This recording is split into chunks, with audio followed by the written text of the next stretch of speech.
This conference will now be recorded. Uh-oh. Okay, so welcome to the Arlington Senior Lunch. And the first thing I want to do is give you a COVID update. Believe it or not, COVID is increasing in Arlington County. I would urge everybody on this call to be sure to get their second booster shot. I've got mine scheduled for tomorrow. And so we're pushing back for a few months again the return to in-person lunches. Everybody is getting COVID now. Yeah. Nancy Pelosi, Stephen Colbert, Jimmy Kimmel, and I don't want to see anyone here on this call get COVID. So please get your booster shot, and we're going to be conservative and not meet in person for a few more months before this gets under control. Okay, so our main speaker, we have two speakers for today. The first one is Beth Arthur, and the second was Inta Malis. And Inta has received the Outstanding Democrat Award, and since the Blue Victory Dinner is not like the Academy Awards where people give gushing acceptance speeches, we thought it'd be fun to have her give her speech today, and then her husband will come up on stage and slap people in the face. I don't know what will happen, but it'll be just like the Academy Awards. I'm sure you'll love it. Yes. Okay. So I give you first our distinguished sheriff, Beth Arthur. Good afternoon, everybody, and congrats to Inta. I can't think of anybody that deserves to be recognized any more than Inta. And unfortunately, as I have told Bob, because I have another activity that's pressing up against this, I'm gonna have to roll off when I'm finished. But I want to say thank you for once again inviting me to have the opportunity to talk to you all and to, chat a little bit about the sheriff's office. I think most all of you happen to actually know what the sheriff does in Arlington County, but just in case you don't, my primary responsibility and function is to run the detention facility, court services, transport individuals remanded to our custody, as well as serve civil process. And we also happen to serve criminal warrants and protective orders here in Arlington. So that's in a nutshell what we do. We're not primary law enforcement, although all of my staff are law enforcement certified. And so that's kind of in a nutshell what we do. And you all know that I'm an elected official, and I appreciate the opportunity to serve our community. It's been my great honor to have this opportunity and to work with the wonderful men and women that work here in the sheriff's office. So I figured what I'd do is talk maybe a little bit about some of the challenges we faced during COVID. And while Bob's right, get that second booster shot. If you haven't had COVID recently, I happen to have gotten COVID myself. And so our doctor recommended waiting until the fall to get that second booster shot if you've already had COVID in the last month or so. So I'll be waiting, Bob, but I promise I will get it. So I want to talk a little bit about sort of COVID and how that has impacted the operations of the sheriff's office. Because the primary function that we do is managing the detention facility, I'm going to really focus on those efforts and what's been going on, and then I'm happy to take some questions. So in March of 2022, on Friday, March the 13th, of course, was the day that we pretty much shut down and locked down the detention facility. We were very lucky from the perspective that we actually had a lot of PPE, protective equipment, and masks, N95 masks. So we were able to put our staff in N95 masks almost immediately. We then went on a pursuit of, between the community donating, handmade face coverings and utilizing some of our resident population to help us make masks. We made a lot of masks so that each individual remanded to our custody also was wearing a mask.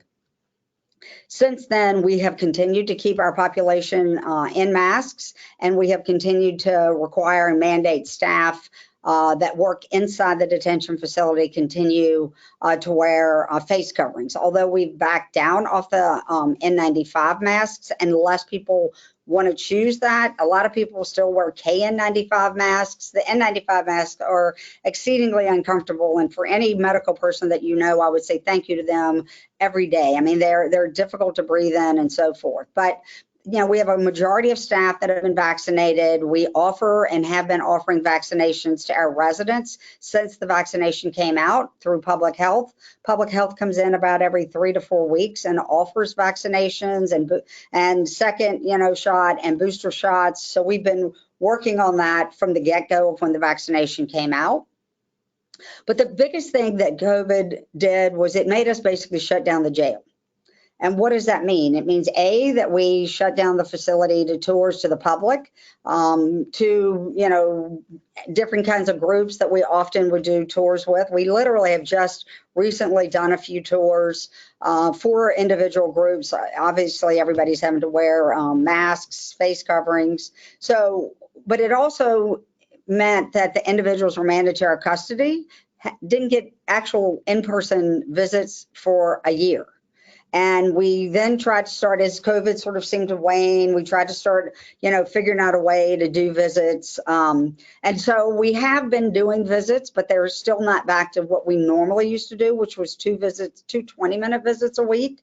But in reality, what we're doing now is 3 visits a month for an hour. So they're actually technically getting more hours, more visiting time, but they're still not getting the same opportunity to have multiple visits a week. We are also doing virtual visits with them. We've been utilizing tablets and iPads to do virtual visits by FaceTime with family, at least depending, it's sort of cycled around, but we're doing that also so that maybe once a month you get that, and then 3 times a month you're getting visits. And we are in the process of getting our tablets up and running. We are still waiting for that to be completed. And once we have tablets and our new phone system up and running, the phone system's working, but not the virtual visits, which is a separate piece of that process. That system will give us a lot more opportunity to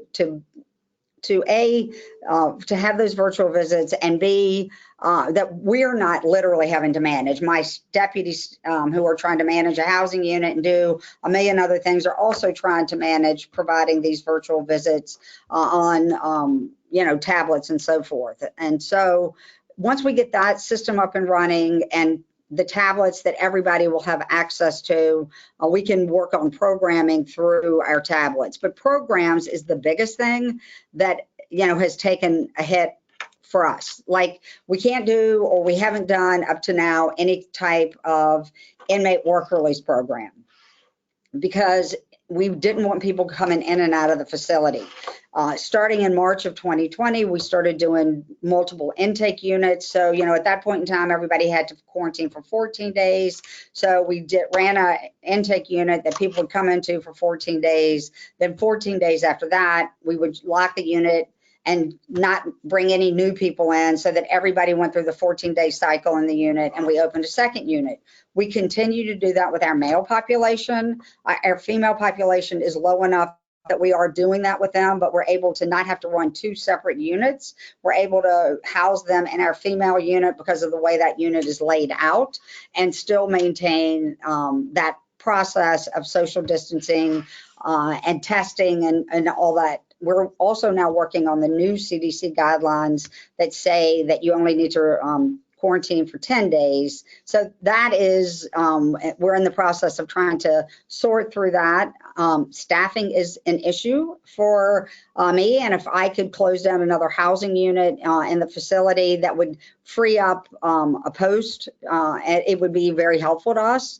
We are constantly doing hospital runs and are having people in the hospital along with ECO TDOs. And so that process in and of itself, last week on Thursday, I had 3 people at the hospital, 2 that went out that had 2 deputies each on them. One was actually in the hospital. And so, which we had already scheduled. When we know we have somebody in the hospital, we can schedule a deputy to be working there. But when you have emergency medical runs or emergency ECOs, it really does pull off the staff. And I don't have the luxury, unlike the police department.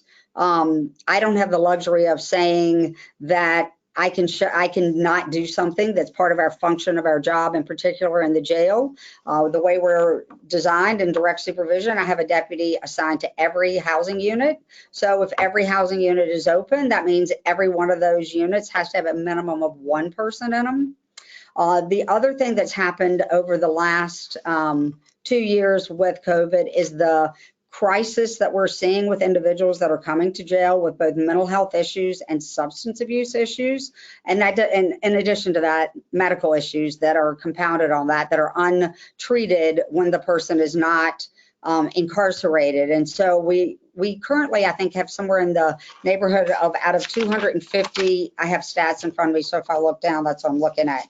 Out of the individuals that we have remanded to our custody, around 240, 250, we have a large number of those individuals that are on psychotropic meds. And when I say a large number, I'm talking about 2/3 of those individuals are on some kind of psychotropic med.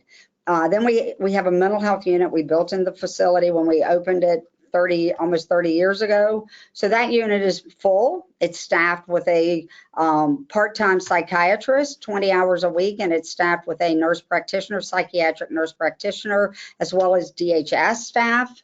We also have other DHS staff that are running our addictions, corrections, and treatment unit. We have staff that are just general population individuals from DHS that work with our general population on their concerns and their issues. In addition, like this month, not this month, in April, we did 11 hospital transports. Some of those people might stay in the ER for 2 or 3 hours. Some of those people may be admitted to the hospital. Last week, we had a hospital run where we had an individual who had had a physical. Everybody gets cleared in a physical before they can have any kind of work opportunity. And this gentleman passed out in the kitchen, was transported to the hospital. Turned out he had a heart attack, has a history of heart issues, had a stent put in, and within 45 minutes, just as any of us, if we had an emergency or a heart attack, would end up going out, 911 to the hospital. And so, that was just, all in the day of the sheriff's office. And as I said, another day we had 3 or 4 people going out.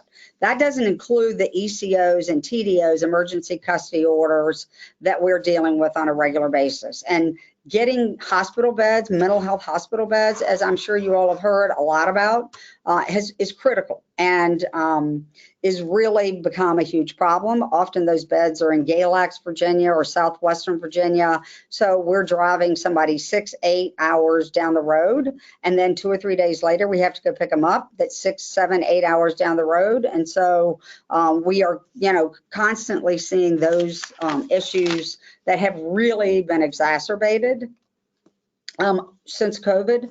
The other thing I wanted to touch base on is what our process is when somebody comes into the jail. And because of the medical issues that we've seen and because of the inmate deaths that I'm sure somebody wants to ask me questions about, I just want to touch base on when an individual gets arrested by a police department. Not just Arlington. We have Arlington police, we have Airport Authority police, we have state police, we have Falls Church police, we have Metro Authority police, and we have any and every federal agency.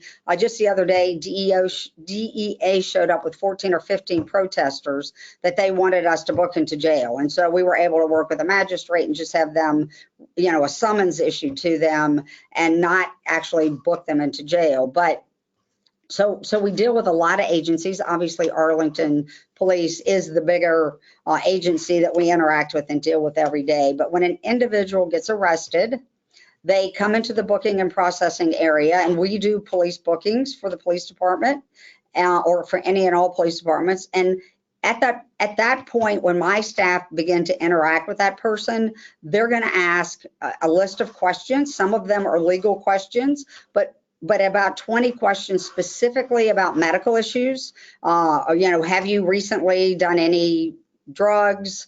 Asking about any medical conditions the person might have. Are they on any medications that they need? And so there's a pretty good list of questions that they ask there. If after the person goes before the magistrate and they are remanded to our custody and they walk through the magic door between booking and booking and into our processing area, they're going to go through a body scanner where which we got several years ago in relationship to an individual that was released on a furlough that came back and died of a drug overdose. So Mr. Dorsey helped me get the funding to purchase this X-ray machine, and it's a full body X-ray and pretty intrusive in the respect that you can really see, like if somebody's hiding something in a body cavity, you can identify that there's something there. Now, each individual that goes through that is going to be, that X-ray is going to be reviewed by same-sex individual. And so we can identify if somebody might be hiding something. And so they go through that, and then they come over and they go through another list, a much more lengthy list of questions that will be asked either by an inmate service counselor. And a lot of this will also have to do with, it's their intake process and where they might be housed within the detention facility once they get out of the COVID intake process. So they're going to be asked a list of additional questions, and all these questions also include mental health questions. If something is identified there, it'll be brought to our attention, it'll be brought to medical's attention if necessary, to include asking them, and if they're honest and truthful, which is not always the case, have they recently done any kind of drugs? And that has to do a lot with the number of people we're seeing that we're detoxing now. After that process, they then go before and they get a medical physical before they're moved out of the booking processing area. And so, again, they'll be seen by a nurse. That nurse will go through another list of medical questions, mental health questions, et cetera, to ensure that we're trying to catch anybody coming through that might have any kind of medical issue. If we have somebody that is detoxing or that indicates that they've recently used any kind of drugs or alcohol, we will put them in a medical unit where they are monitored until they have completed their detox period. I would also add that we are currently working with our medical vendor, Medico, and DHS staff to begin our medication assistant treatment, or MAT program, where in lieu of just detoxing people, that you're putting them on medications that help them wean them off of drugs and get them into treatment and therapy while they're here. And if when they're released, we then work, I think they get a few days worth of Vivitrol or whatever drug that is being used by the county. They will get that, and then they will be directed to different treatment options that might be in this region. Only a third of our population is actually Arlington residents, and so then we have about another third that are Virginia, and then another third that are mostly Maryland and DC. So we do have a brochure that helps them know where they can go to seek additional treatment once they're released. This is an interesting program because the medical community sort of has one philosophy and the mental health community has another philosophy. I did. Huh? Oops. And so from my perspective, I feel like the philosophy of the Arlington County Sheriff's Office and Detention Facility should match what Arlington County and our community through DHS philosophy is. And so that's where we're going to be working towards. That's like sort of some of the things that we've had going on here. I probably should turn it over to Bob to see if anybody has questions. I could talk on and on and on and on about what we're doing. And Inta, you're here now, so I just want to say congratulations on your award. Well deserved. Well deserved. Thank you, Beth. I'll take the privilege of the first question, which is, if you went back to the late 50s or early 1960s, Virginia and just about every other state had very large state mental hospitals that housed thousands of mentally ill people. They also housed, quite honestly, some indigent senior citizens and tuberculosis patients and so on. But the mental health care was based on the state level with state-funded large-scale facilities. And then a very enlightened idea in the 1960s was to move more toward community-based mental health, which is probably the reason why we're getting to you, because you end up picking up, unfortunately, the people that need mental health, but that aren't otherwise provided for, and then get into trouble with things like vagrancy laws or petty theft or something. So what puzzles me is how is it that this big pot of money that in the 50s and 60s was funding these large scale state level institutions didn't get allocated out to you guys? And do you have any special funding streams for your mental health population over and above your general population? First of all, I don't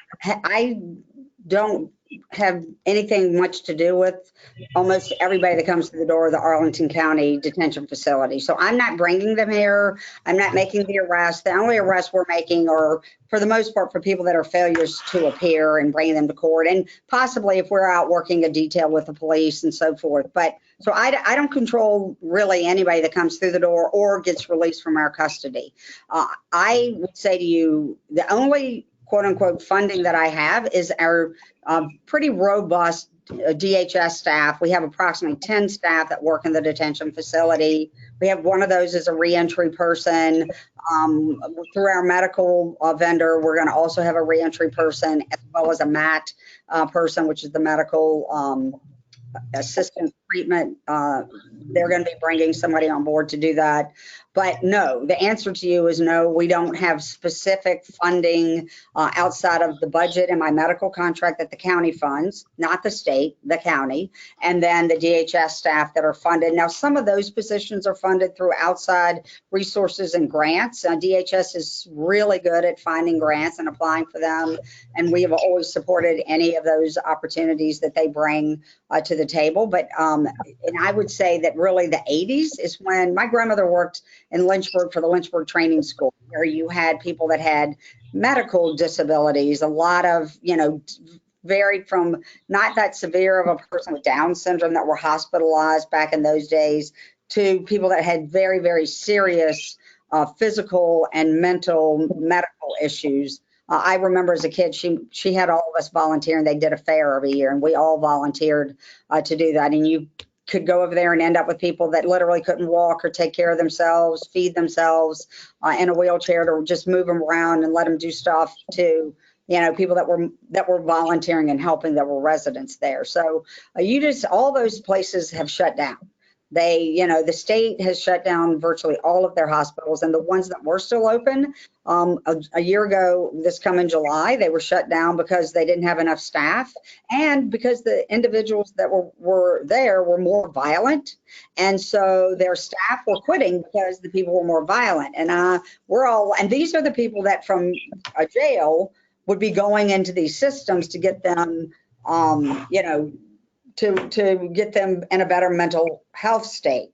And so with that, it has created huge problems literally across the entire Commonwealth of Virginia, the police department, the sheriff's office. I mean, you could have a night at the ER in Arlington where the police might have 2 or 3 officers over there on people for an emergency custody order, and we may have 2 or 3 people. And so there's 6 people that are supposed to be helping keep our community safe that are sitting in Arlington's emergency room waiting for people to get a bed.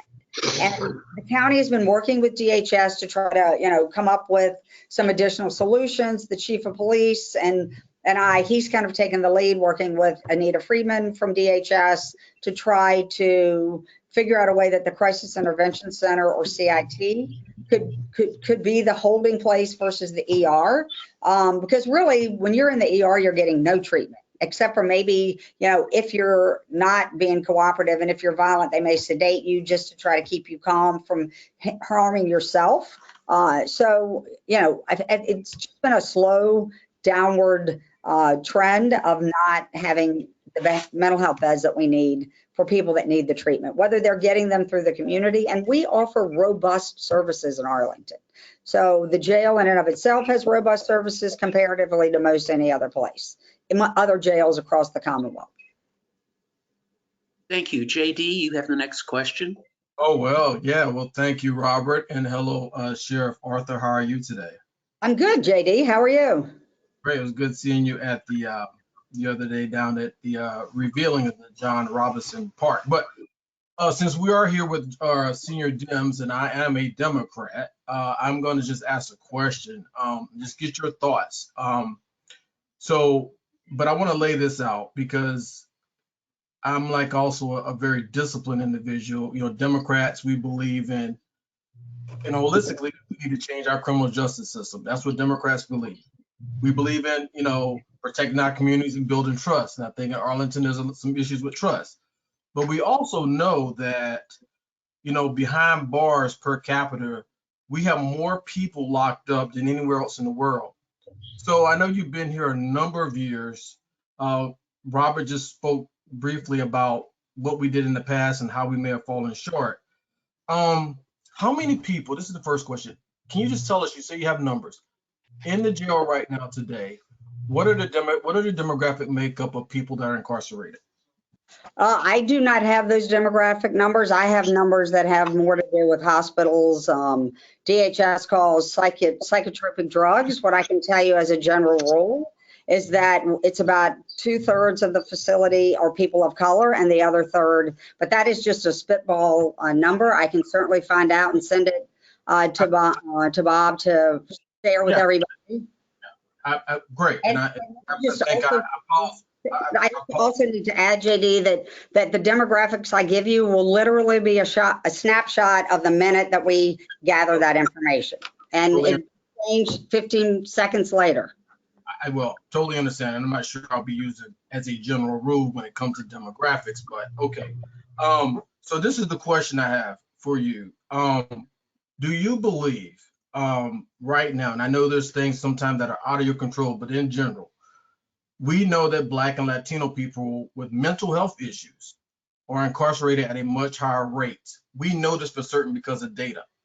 But do you believe, as a leader, the cause of that may be systemic racism? You have to know what systemic racism is first. Well, that's true.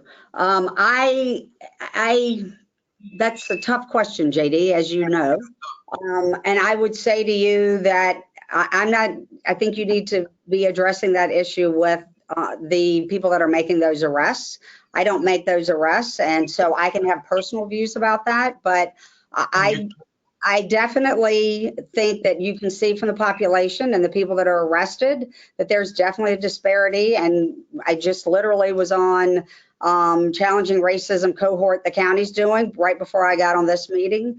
And, you can see the difference between individuals that are arrested and the news media and the way they portray often the pictures, whether you use a mugshot or you get somebody's college picture. And you can see where white individuals are often portrayed in a better light than people of color.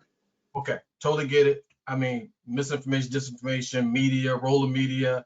I get all of that. I just asked a question, and I'm sure you and I we're gonna talk later.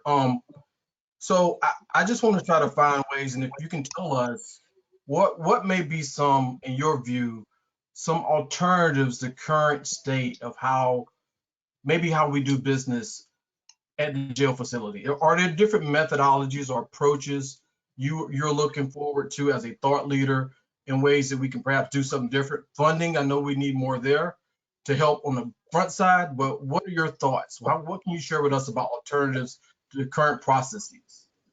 I'm not 100% sure what you're talking about. You're talking about things that we're doing inside the facility or a broader based community? Are there some upfront services that maybe need to be enhanced to help you and your team at the detention facility so we won't have these people that have perhaps underlying conditions put in cells?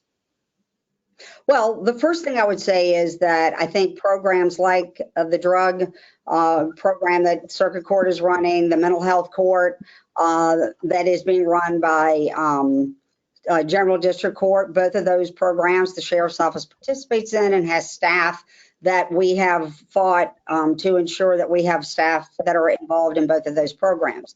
I think those are key programs and ways that we can divert people from jail. I also often look at some of the stats on people that are, petty larceny,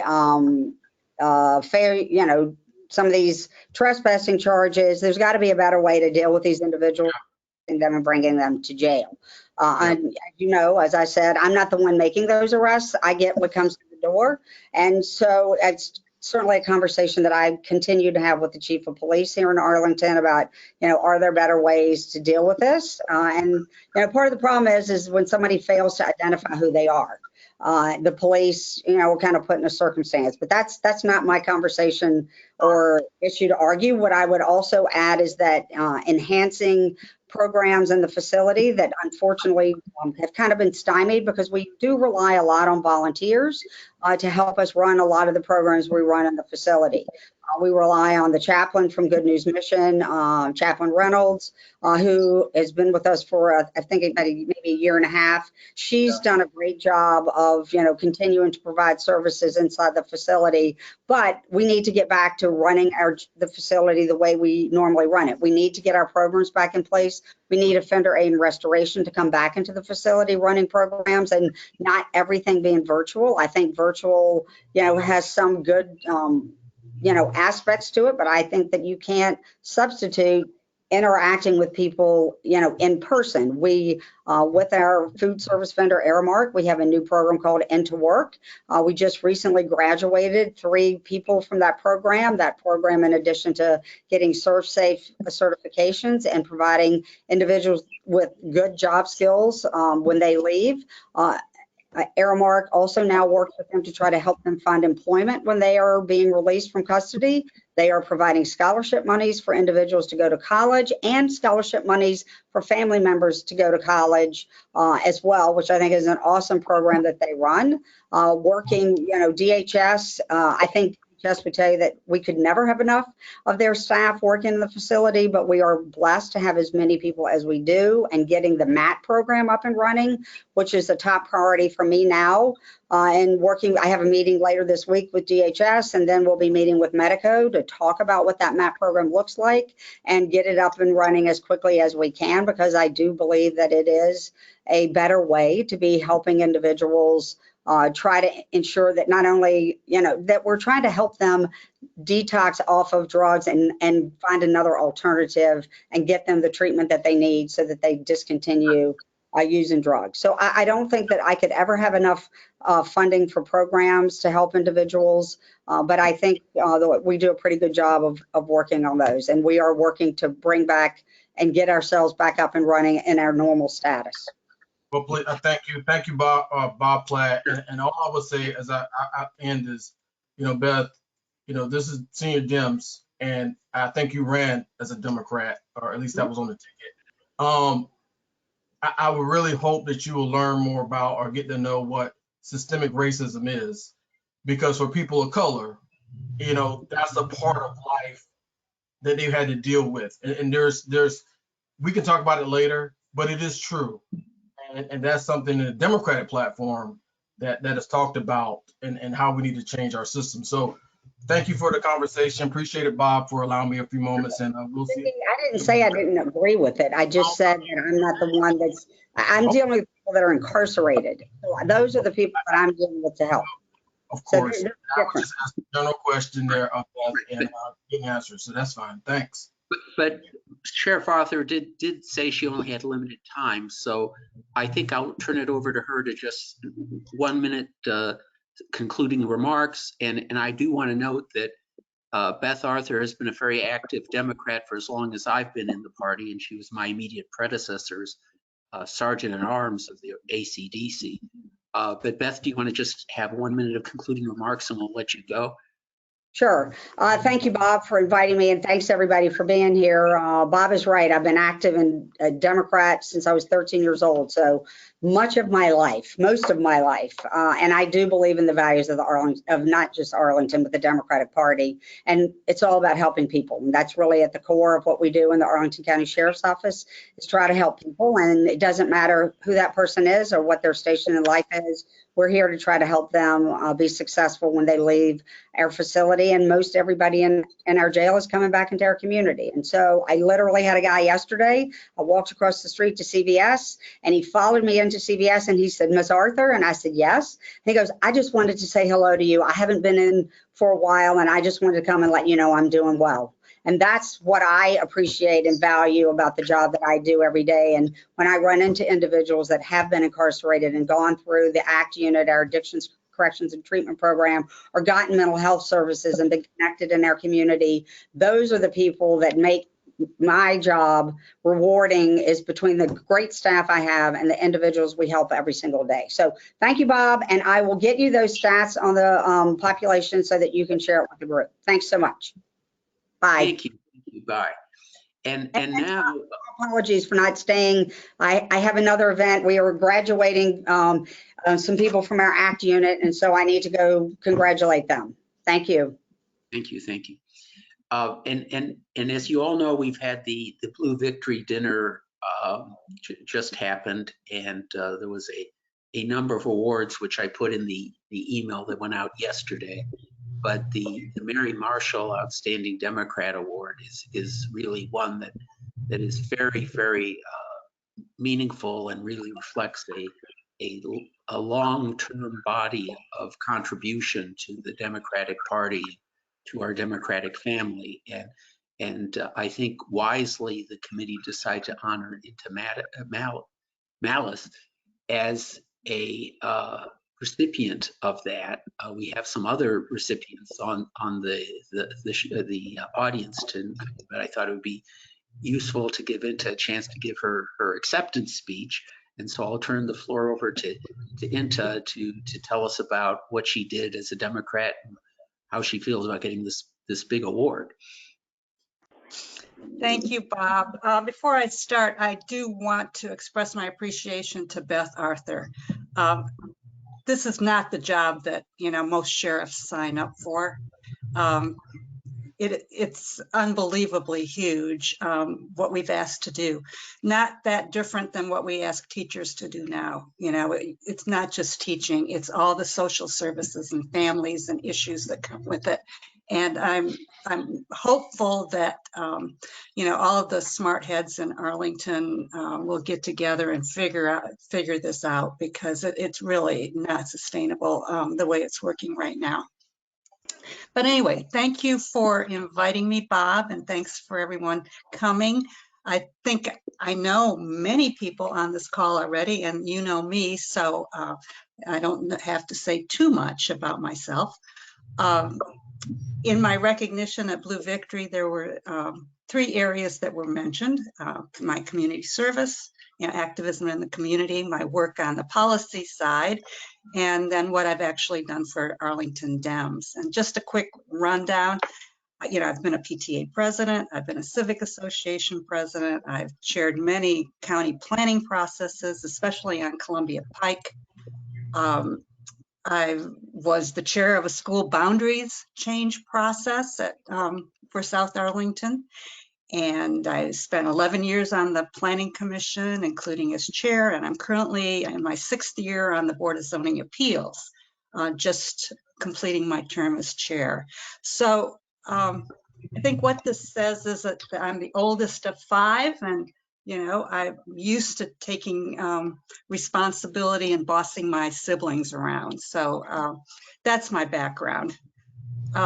With Arlington Dems, I've been treasurer for over 10 years, serving 2 years with Mike, and that's Mike, I think you all know, 4 years with Kip, 4 years with Jill, and now with Steve. And of course, as you probably know, that we often have multiple hats that we wear and are asked to serve on other committees. And right now I'm on the bylaws committee, which is taking a look at our bylaws and making recommendations for changes. Bob also asked if I wouldn't talk a little bit about the changes that I've seen with Arlington Dems over my 10 years with them. And I guess there's 2 areas that I want to really emphasize. One is the change in how our method of messaging. About 5 years ago, we recruited a younger group of people that really understood social media. And we have completely revamped how we go about, getting our message out. It's been extremely important, especially to reach people who live in multifamily buildings. And so this is, for better or worse, the same kind of marketing that you get when you open up your browser and you're seeing ads for this and that. Lately we're looking at coffee pots, and all of a sudden all the ads are for coffee pots. We have the ability to do the same thing. We can target those people that are interested in receiving our message through Facebook, through Instagram, and advertisements that come in through their browser. So that is really big, and that has really extended our reach into the community. The second area is that we have been in a period of explosive growth, and that's the only way I can say it organizationally. We have always had a robust precinct operations team, and we continue to do that. That team is precinct captains, precinct leaders, area chairs, the leadership of the precinct ops, and that group is well over 100. It continues to grow as we refine the roles and even do more things in precinct ops. But what is new is now that we also have other functional areas that were once they might have been handled by an individual. Now there are teams backing them up. For example, a new group that really broke off from precinct ops is voter support. Voter support is now a group, has its own team, and they're charged with getting voters registered, getting voters educated, especially in the first half of the year when our joint campaign is not operating. And they have a team, and they are out there organizing. So another is communications. We call it comms. It used to be we had a press secretary and a chair that worked out our messaging. Now we have a functional area called communications, and that is backed up by a team who work together with the chair and the committee to refine our messaging, to polish it, to make it more clear, and to find ways that we can bring the message into the broader community. I think, however, the single biggest growth in our organization, and I think appropriately so, has taken place in outreach. Not only do we have a team dedicated to bringing in new voters and understanding their issues, we now have 9 caucuses, each with their own leadership, who we work with, who recruit new members into the committee, who take our message even further into the community. So with more people doing more things, our organization is more complex than ever, and strong leadership is required to coordinate the multiple activities that are happening all the time. And as you know, this has been largely done through our steering committee, which has also continued to grow in size. And that is one of the things that we are looking at right now is how, given the explosive growth we've had and the need for close coordination, what is the best framework for doing that internally. So bottom line is that we live in a community of highly capable people, like the people on this call, who want to bring their talents to make the community better and even a better place to live. And so working here in the Arlington in the community is actually a pleasure and not a chore, because you get to meet a lot of really good, talented people who are all working together to make things better. So that's my story. Thank you, and congratulations again on a wonderful, wonderful, well-deserved honor. I think that You've truly been a blessing to the operations of ACDC. I won't mention your predecessor by name, but she was singularly incapable of getting the checks out on time. And you've just been marvelous on getting everything functioning smoothly. And we appreciate it. The other person I thought we would just introduce and mention, since he's on the phone, is Scott McCaffrey. Scott, do you want to turn on your camera and just say hi to people for 5 seconds? Because I think Scott does a wonderful job of covering politics in Arlington, and it's just been a real asset to the community. So I thought I'd give him a shout out. Scott, we thank you so much for dropping in. You want to say hello? My connection has been lost, so I cannot hear or speak. Am I back? Yes, you are back. Did someone? Okay, so I lost connection for a little bit, so I've missed what just is going on right now. Well, we're trying to introduce Scott. We're trying to introduce Scott and have him say hello, but it seems like his mic might be unplugged as well. But Scott contributes to the Inside Nova website and the Arlington Post Gazette, and he does a wonderful job of covering politics in Arlington. We are so glad for all you do for serving the community with journalism. There's very little journalism left in Arlington. Okay, well that's Scott. Anything else for the good of the order? I deeply appreciate Inta joining us and sharing those thoughts with us. That was wonderful. Does anyone else have anything to say or add? Or no? Caller on the phone, are you saying anything? I guess not. All right, well, we'll call it adjourned then, and we'll see you the second Tuesday in June. I did try to get our other congressional candidate to join us, but he keeps having conflicts on the Hill.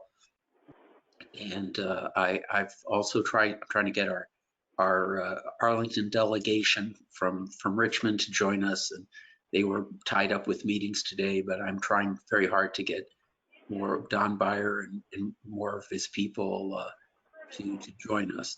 So that'll conclude it until next month. Thank you all for coming. Bye. Bye-bye.